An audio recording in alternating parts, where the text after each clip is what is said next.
On se retrouve pour la dernière vidéo sur cette série de nouvelles cartes graphiques de chez Nvidia avec les super. On avait commencé avec la RTX 4070 Super, puis la 4070 Ti Super, et là on est avec la 4080 Super qu'on va vous présenter aujourd'hui. Exactement. Pour l'instant c'est le modèle le plus cher qui est annoncé. On verra si on a une 4090 Super, mais pour l'instant il n'y a pas de rumeur, donc je pense pas. En tout cas ici ça fait plaisir. On avait avec la 4070 Super un modèle Founders qui était juste ici. Voilà. La boîte est un peu... Non, la boîte est la même.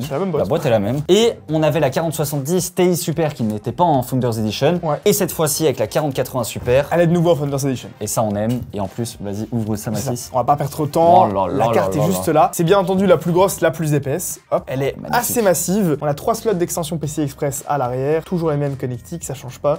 Le port 12 pins qui est ici au milieu. Par contre, c'est vrai qu'elle est quand même assez épaisse avec le nom juste là. On va pas tourner autour du pot ou autour de la carte pendant 20 minutes, mais c'est toujours aussi joli. Et c'est vrai que c'est parmi nos modèles préférés de carte graphique. C'est ça. Déjà les Founders si on kiffe. En plus le fait qu'elle soit full black comme ça, j'avoue que moi je kiffe encore plus. Donc là, super beau modèle. Mais ce qui nous intéresse vraiment, c'est voir si cette carte est super. Est-ce que la 4080 Super vaut la peine? Est-ce qu'il faut absolument l'acheter? C'est ce qu'on va voir dans cette vidéo. Voilà, c'est le but de cette vidéo. Donc ce qu'on va faire comme d'habitude, c'est commencer par regarder un petit peu les caractéristiques techniques. Qu'est-ce qu'on a eu comme modification par rapport à la 4080 standard. On va également comme d'habitude aller faire tous nos tests en jeu. Vous verrez qu'aujourd'hui ça va aller assez vite. Et on parlera du prix. Est-ce que cette carte graphique est plus chère que celle d'avant? Ou est-ce qu'au contraire c'est super et elle est moins chère? On va voir ça maintenant. La vidéo d'aujourd'hui est sponsorisée par notre partenaire GVG Mall. On les remercie parce qu'ils nous soutiennent depuis des années et à nouveau pour cette année 2024. C'est grâce à eux qu'on va pouvoir faire tous les projets et offrir des PC, que ce soit à des youtubeurs ou à vous. Donc merci à eux. GVG Mall est un fournisseur de clés d'activation. Donc si vous avez encore la version d'essai de Windows et le petit watermark, vous savez quoi faire. Et vous avez le code MGVIP pour la chaîne Mathis Gauthier. C'est très bien. Pour avoir moins 35% sur toute la boutique, sur les clés Windows et les clés Office. Mais aussi les clés Office. Une fois que vous avez activé le code promo, ça vous donne une clé Windows à 11 € plus ou moins. Ensuite, vous avez différents moyens de paiement et vous récupérez la clé dans l'User Center. Vous allez dans les paramètres d'activation de Windows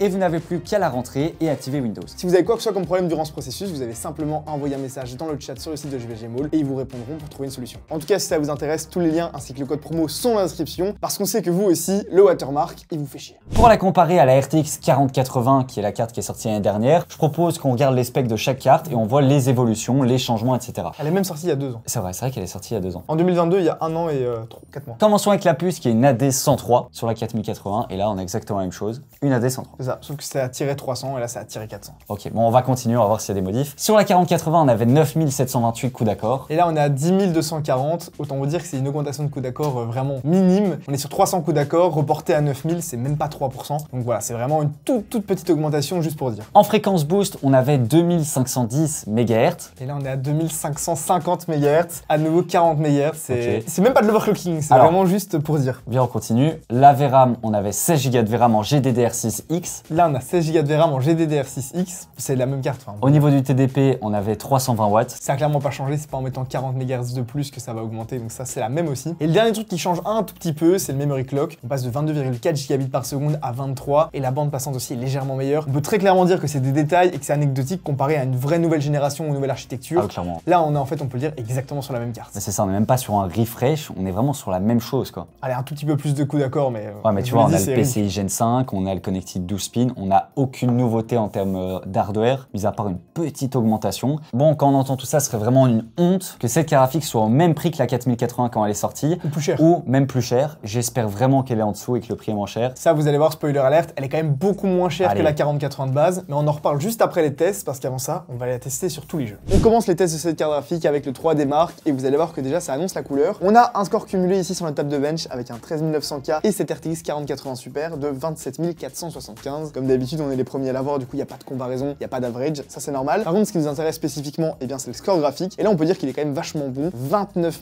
308 de score, on fait littéralement péter les scores. Par contre, comme on l'avait annoncé dans l'intro, eh bien, il y a très peu de différence avec le score qu'on avait sur la 4080 standard, parce qu'on était à 28 400 de score, du coup, on n'a même pas 1000 points de différence, et reporté sur 28 ou 29 000 de score, c'est à peine plus de 3%, donc c'est clairement une différence qui est minime comparée aux autres cartes qu'on avait sur cette nouvelle génération. Et alors, sur Cinebench 2024, l'écart est encore plus minime, voire ridicule. Ici, on a 26 917 de score, alors que sur la 4080 qu'on avait testé, également la Founders Edition l'année dernière, on était à 26 600. Autant vous dire que là, on n'a même pas 1% de différence, c'est exactement le même score. On a également testé sur MW2, et là, à nouveau, la différence de perf est quasiment inexistante. C'est d'ailleurs à ce moment-là qu'on s'est un peu découragé à tester sur tous les jeux. On en a fait quelques-uns en plus pour vérifier un peu si ça se confirmait et s'il y avait des gros écarts sur certains jeux, mais franchement, on n'a pas vu une énorme différence. On a également testé la carte graphique sur Palworld. Alors là, pour vous dire la vérité, on n'a pas de comparatif avec la 4080, on l'a pas encore testé sur Palworld. On la testera au plus vite, mais au moins comme ça vous avez une idée des performances, on avait 164 FPS de moyenne, ce qui est franchement très bien, avec tout en maximum et comme pour tous les autres tests, en 4K. On a également testé sur Spider-Man, on a 125 FPS de moyenne avec le DLSS en qualité et un 1% low à 70 FPS. On avait testé la 4080 à l'époque du lancement en 4K également, on avait mis le DLSS en performance, donc la qualité est un peu moins belle et on a surtout beaucoup plus de FPS et on était arrivé aux alentours de 140 FPS. Donc c'est logique, c'est dans le même ordre de proportion. Si à l'époque on avait mis le DLSS en qualité, on serait arrivé aux alentours de 120 FPS. Donc là à nouveau franchement, l'évolution est très minime. Sur OCCT, on voulait le lancer pour voir la consommation et surtout les températures de cette carte graphique et franchement rien d'alarmant. En tournant à 100%, elle consommait 313 watts, c'est un petit peu moins que les 320 annoncés. Et en termes de température, on le sait, les modèles Founders Edition de chez Nvidia sont plutôt bons, ils chauffent pas beaucoup et c'est ce qu'on voit ici, 64 degrés en OCCT burn. Franchement c'est très correct. Autant les processeurs ces dernières années chauffent énormément, ils sont quasiment tous à 100 degrés. Autant aujourd'hui on ne doit plus vraiment se soucier de la température d'une carte graphique, la plupart sont largement en dessous des températures maximales. Je pense qu'il n'y a plus un grand intérêt à tester beaucoup de jeux, on va passer à la conclusion après. Et le dernier qu'on a fait c'est Tomb Raider et on a 194 FPS de moyenne, avec toujours tout en très haut, le DLSS en qualité et bien entendu en 4K. Ça reste un très bon score et une carte très haut de gamme, il y en a très peu d'évolution par rapport à la précédente génération, donc je propose qu'on passe à la conclusion. Bon, vous l'avez compris, on a un petit peu écourté les tests, ça a été plus rapide que d'habitude de tester cette carte graphique, il n'y avait pas grand chose à analyser, la différence de performance elle était assez variable, on était parfois à 0%, où vraiment on avait les mêmes perfs que sur la 4080 non super, et parfois on était à 4 ou 5% au maximum, vraiment sur seulement un ou deux jeux, donc au final si on devait prendre une moyenne, je dirais qu'on est à 2%. Clairement, voilà. Sur un overall par rapport à tous les jeux, on est à 2%, ça servait à rien de tester sur plein de jeux. Les 4080, la 4080, on l'a testé de nombreuses fois et sur beaucoup de PC gamers. C'est une carte très haut de gamme qui est dédiée aussi pour les joueurs qui veulent jouer en 4K, en 1440p. De nouveau, n'achetez pas une 4080 si vous n'avez pas besoin. C'est une carte, on s'en rend compte encore aujourd'hui, qui est très performante. Alors, du coup, elle n'est pas tellement différente de la 4080. En fait, elle a rien de super au niveau des performances parce qu'elle n'est pas meilleure que celle d'origine. Ça, c'est bizarre, quoi. Par contre, ce qui est vraiment super, et on vous l'avait un peu spoil dès le départ, c'est le prix. En fait, on se rend compte que cette carte graphique, elle n'est pas là pour venir se rajouter à la gamme et être 5 à 10% meilleure que celle d'avant. Comme les autres. C'est exactement la même. Elle vient complètement la remplacer. Et c'est aussi la raison pour laquelle on a beaucoup de mal à trouver des 4080 déjà depuis quelques semaines. C'est que Nvidia veut pas reproduire les erreurs qu'ils ont fait à l'époque. Je sais pas si vous vous en souvenez, mais ils avaient reporté à plusieurs reprises le lancement des 3000 parce qu'il y avait encore trop de stock. Là, ils avaient vraiment vidé les 4080 parce que celle-ci, c'est la même et pour un prix bien en dessous. Mais alors, moi, il y a une question que je me pose, c'est pourquoi est-ce qu'ils n'ont pas tout simplement gardé la 4080 et baissé son prix? En fait, ils auraient pu, mais je pense que même au niveau du marketing et tout, ça n'a pas beaucoup de logique. Baisser son prix, c'est aussi se rabaisser. Ouais. C'est mettre son produit.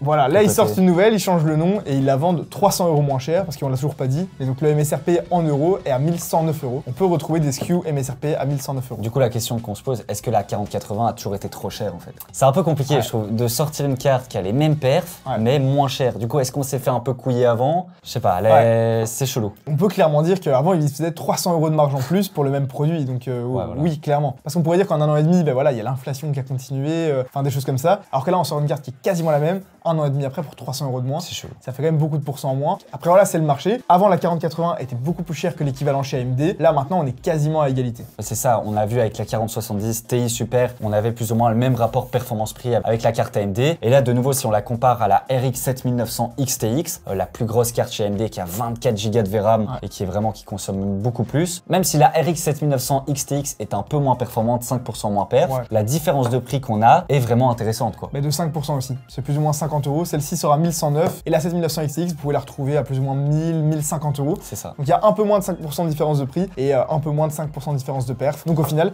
c'est deux cartes qui sont aussi intéressantes l'une que l'autre, même si celle-ci est beaucoup plus récente. Et peut-être qu'AMD va relancer une nouvelle carte d'ici peu qui viendra complètement changer cet équilibre. Mais pour l'instant, c'est tout ce qu'on peut dire de cette 4080. Quand on regarde par rapport à AMD, on se rend compte en fait que la 4080 était beaucoup trop chère par rapport à la 7900 XTX. Après, il y a toutes les technos Nvidia, les surcouches technologiques, etc. Mais là, c'est vrai que pour 300 € de différence, parce qu'on avait un prix MSRP de 1400. Donc au final, on peut dire que cette carte est très loin d'être une révolution. Elle est plutôt la remplaçante d'une carte qui était beaucoup trop chère pour une carte qui deviendra peut-être un futur best-seller.